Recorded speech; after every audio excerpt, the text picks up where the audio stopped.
means and kind of how do we do it on a very basic level. And hopefully you can start to get a sense of how JavaScript already does it for other classes, right? For things like numbers or arrays. So yeah. Okay, maybe that didn't make too much sense until we dive into the code.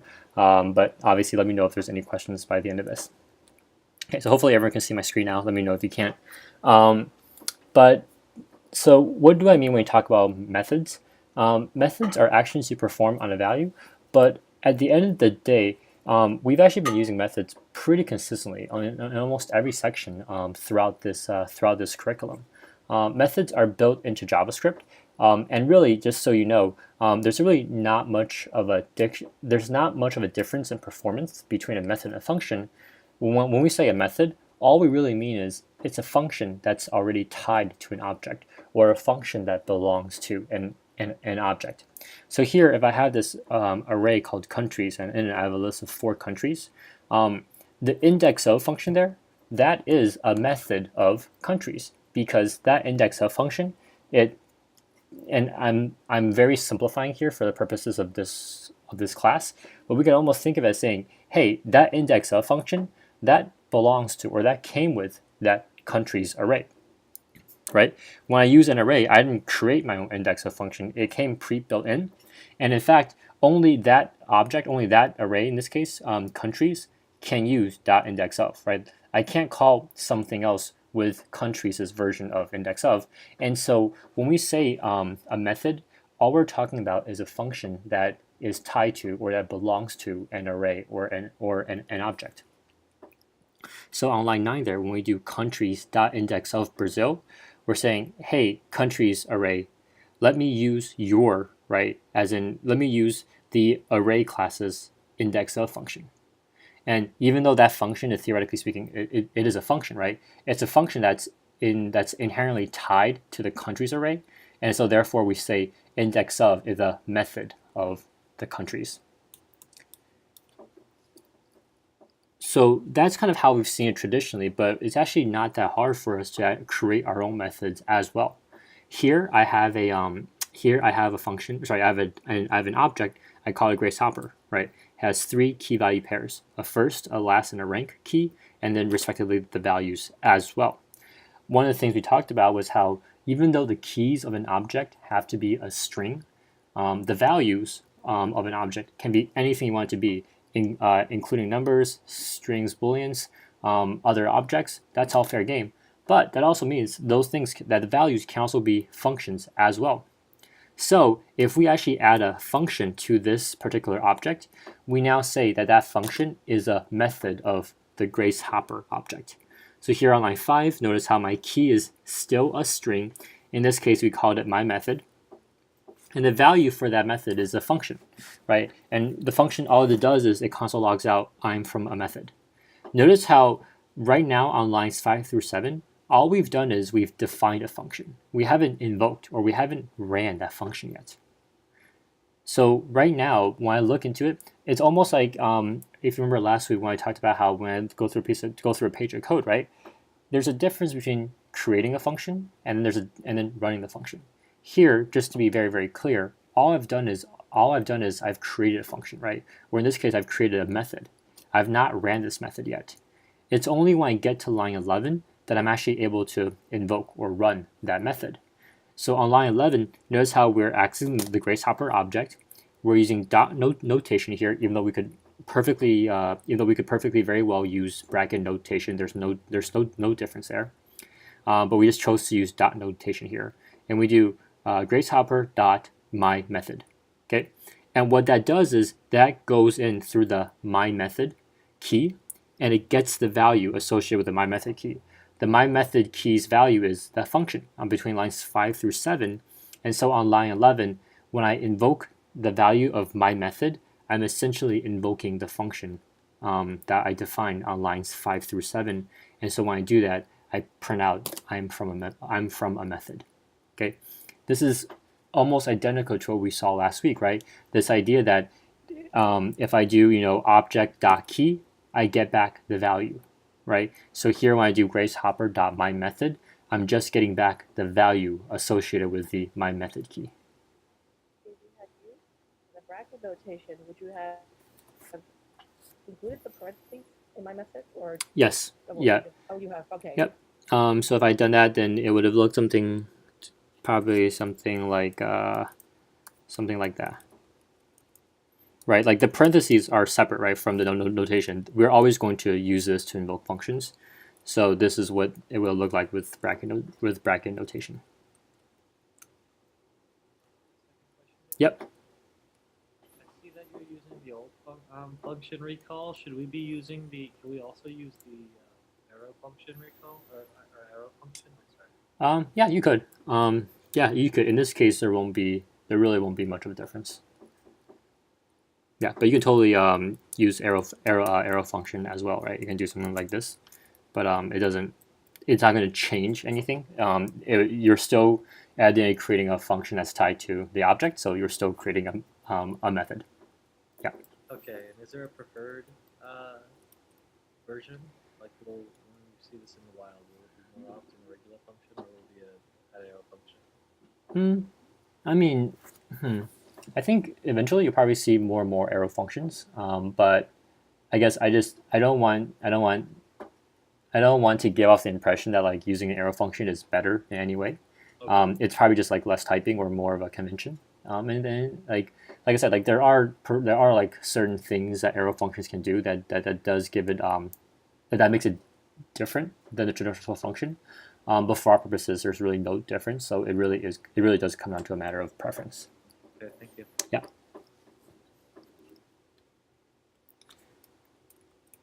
Cool. And so one of the things, and this is again another kind of convention, is that like with all keys and objects, but especially for methods, because you don't just kind of access, you actually use a function.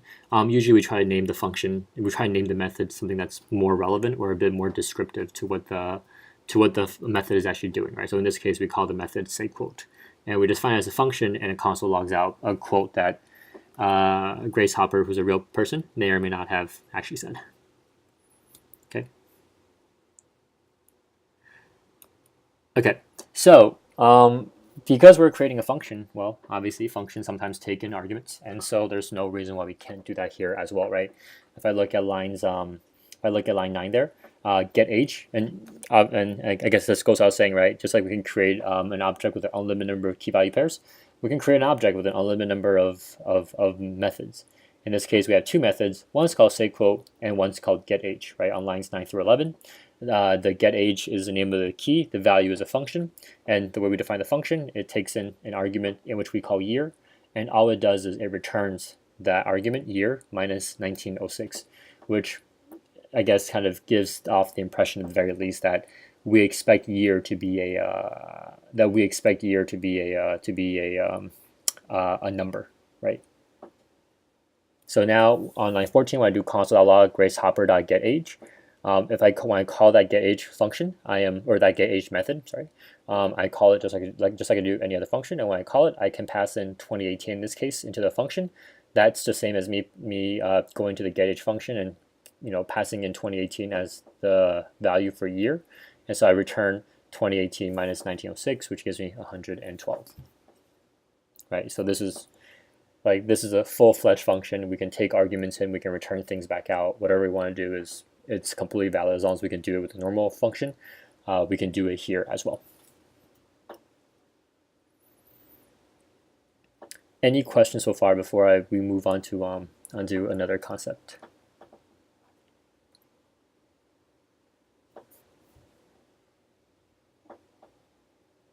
There's nothing new on this page. This is just another example that we're going to kind of use to flesh out another concept. But any questions so far around methods, around objects, or kind of how we create or use one?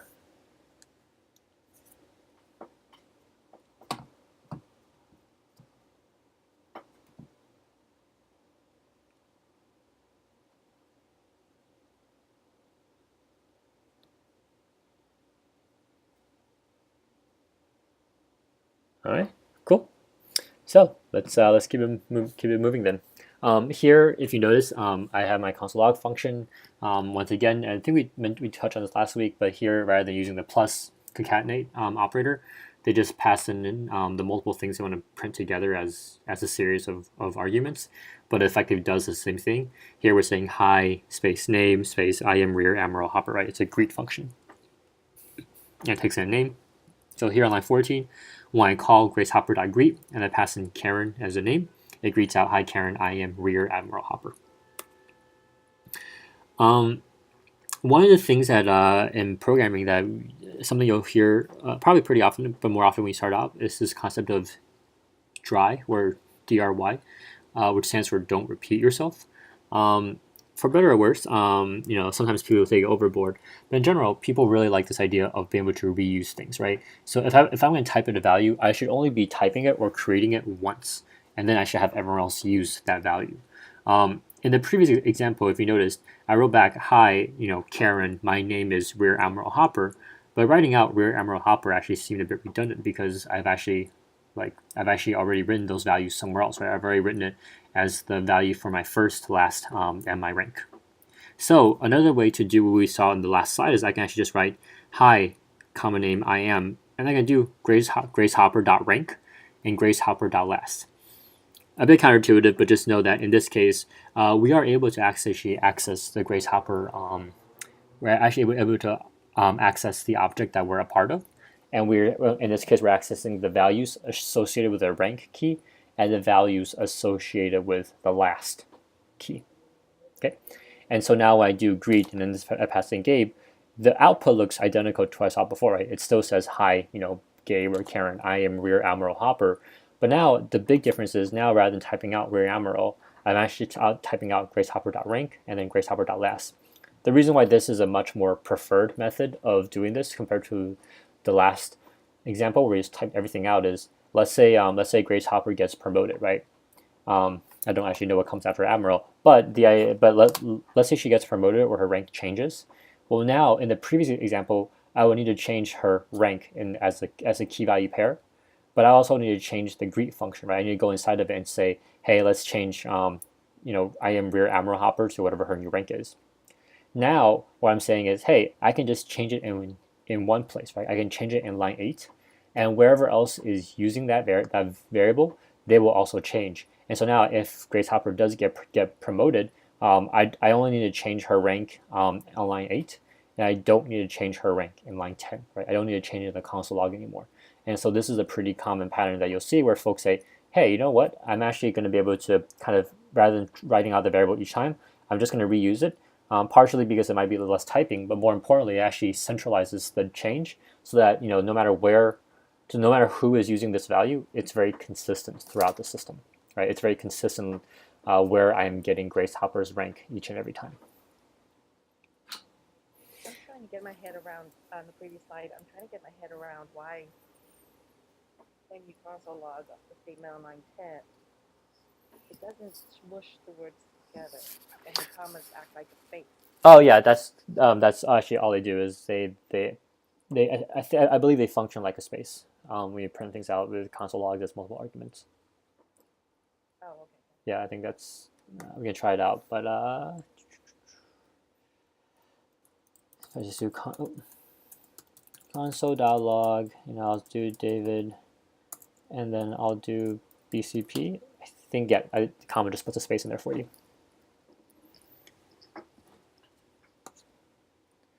Okay. So now we're in a scenario in which we're using the Gracehopper object, but it's actually still a little bit lengthy, but more importantly, there's still a little bit of kind of a, there's also another layer, I guess, of abstraction, or there's another layer of simplification that we could be doing here as well. And so here's where we're going to talk about something called this, THIS. It's very hard to explain verbally because until you have to explain it, you actually don't realize how often you use the word this in just colloquial and daily conversation. But before we start on this topic, just keep in mind that the idea of this is actually very complicated. And here, all we're doing is we're teaching you kind of the basics of it. By all means, this is not like the everything you need to know about this. And in fact, it's actually complicated enough that like people way more experienced than I am still kind of have sometimes a misunderstanding of what this is, right? So what we're going to talk about in today's class is almost like an introduction to this idea but don't take it as the end all be all. Okay, so every every location in JavaScript has this an idea of this, and actually if I and when in the cases of a method, what this refers to is it actually refers to the object that the function is tied to. Okay, so right now when I look at my greet function, it looks more or less the same as before, except now instead of doing gracehopper.rank and gracehopper.last, I am using this.rank and this.last. And in this context, just keep in mind what this is referring to is it's referring to the object that this method belongs to, right? So because the greet method belongs to the gracehopper object, this is a direct reference to gracehopper. And so when I say gracehopper.greetKate, notice how now the printout looks the same as the previous two examples. But now rather than typing out where Admiral and Hopper, which I was doing in the first example, and also even rather than explicitly saying, hey, look in the gracehopper object, which I was doing before, now what I'm saying is, hey, just use this, right? Use whatever object you are tied to. And the reason why this is pretty valuable is because if I take a look at the example here, I'm just going to delete this for now and I'll add it back in a little bit. If I look at this example here, if I have a function or a method called getThis and all it does is returns this keyword, right? If I say let return object equal gracehopper dot get this, right? I invoke this, I return this, and I capture value of this in return objects. When I console log out return object dot first, right? The value is grace. And in fact, if I return return object triple equals gracehopper, I get back true. We're going to talk about why the triple equals in this case is more applicable tomorrow when we talk about pass by value versus pass by reference. But the point of this slide here is just to help you understand that this is a representation, is a direct link to this entire gracehopper object. So here when I call getThis and I return this, and I capture it in return objects, returned object is essentially the same thing as the gracehopper object, because this is the same as a gracehopper object, because once again, the getThis method belongs to the gracehopper object. So whenever we use this, it just basically means, hey, if you're using it in the context of a method, it just means what object do you belong to? Well, now I will give you a way to call that object, right? So even if you don't know what the object is called necessarily, you can still access it by using the this keyword.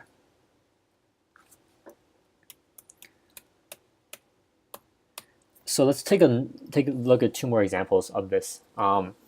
Right now, I have an object called calc, and I have two key value pairs. One's num1 and num2, and this calc1 object has a method called sum, right? And all it does is it returns this.num1 plus this.num2. It also has a difference function called this which returns this.num1 minus this.num2.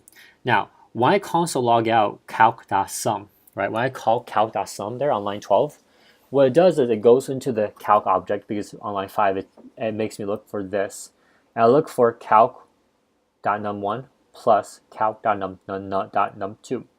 In this case, 20 plus 30 gives me 50. So that's what I expect that line to print out. Now, on line 13 there, I actually go into the calc object and I change the value for num2. I changed it from 30 to 15. And then in the next line, I actually call calc.difference. And when I do this, if I look at line 8, what the code does is it looks for this, which in this case is a calc object, and all I do is I return calc1 minus calc2, calc.num1 minus calc.num2. Now, when I do in this case, it looks at the calc object, but it looks for the latest possible value. And so because I changed num2 on line 13 there, when I call calc.difference, calc.num1 is still 20, but now calc.num2 is 15. And so when I print it out, calc.difference, when I add 20 and 30, I get 50. But when I change the 20 to a 15, or sorry, when I change the 30 to a 15, and I do 20 minus 15 in the difference function, or in the difference method, I get back 5. Okay, and so this just shows that even when we use this or when we use the object, it always checks for what the value is at that point in time, right? And so in this case, on line 12, at that point in time, calx num2 was 30, and so that's what we used. By line 14, at that point in time, calx num2 was 15, and so that became what we use. Oh, okay. Does this example make sense to everyone?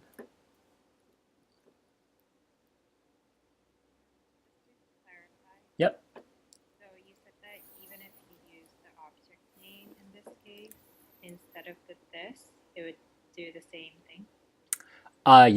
Yeah. So one of the reasons why we actually like one reason for liking this is because it actually means we don't have to know what the object is called, right? We have a reference to it directly, which is called this. So it doesn't matter if I rename this to be like grass, right? Or like Java function, right? Like this will always be a reference to the object. And so now we're actually getting away from the exact name of the object and more thinking about the object as like a thing in of itself. Yep. Any other questions? Could we have reassigned calc num2 by referencing it by this? Oh, we couldn't. Yeah. So one thing to be careful about is that here, if I do this num2, it's almost like in English when you use this, like when you use this in plain English, right? The context is so important, right? Like if you say like like this is nice and you're standing like in a nice hotel room, like that's one thing, right? But if you say this is horrible and you're standing like let's say like in a back alley somewhere, like even though you're using the same word this, like what you're referring to is drastically different, right? So when you say this is nice, people always look to figure out through context what you mean by this. And the same idea applies in programming too, right? So on line 14, if I wrote something like this.num2 equals 15, well, the question becomes, hey, if I'm on line 14, what is my this? And in this case, the answer is this actually refers to your global scope or your window, which is actually very different. And so that's why for this, that's why like in this lecture, we're trying to keep the use of this mostly constrained to using it within the method of an object, because it's very clear that when you're using it within the method of an object, the this refers to the object that the method belongs to. If you can use this anywhere else you want on the page, but your version of this is going to be different. Does that make sense? Yes. So Yeah. if we had used it as the Windows part of the Windows object for this, it not like it would have given us a reference error or undefined. It would have given you. Oh, actually, if we had done something like, you mean, sorry, where do we use it? Let's say we had done it like you said, like you control Z and typed in this dot num2. Yes, that would have given us an error reference error message. No, that would have been us creating a new variable on a global window scope and setting it Okay. equal to 15. Okay, so got it. So it would have been okay.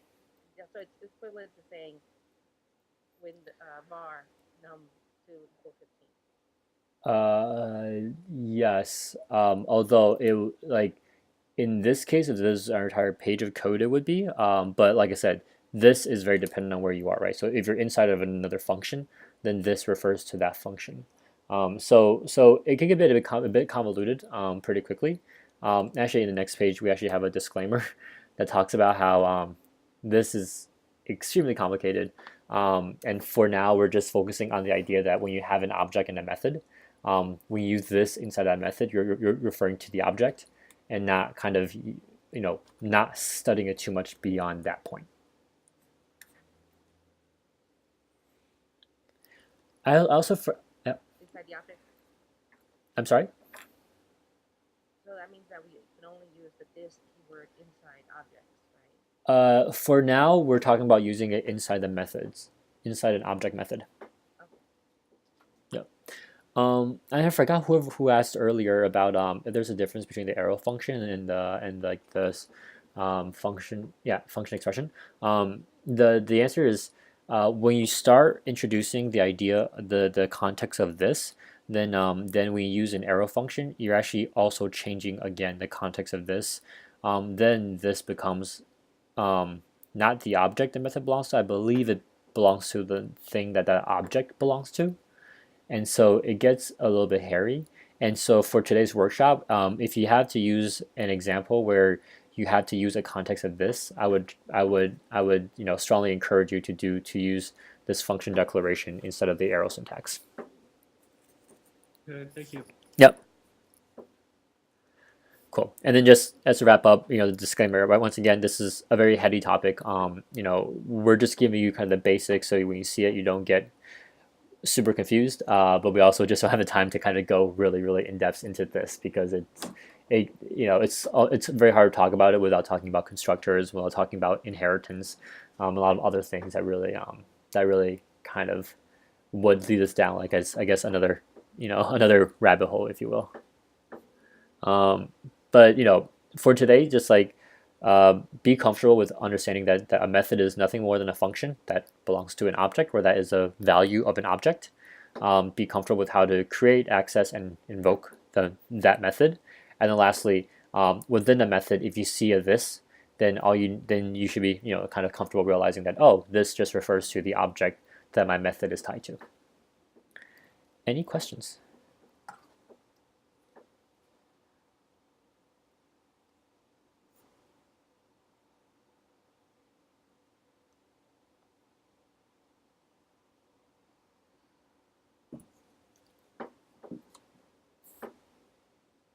Awesome.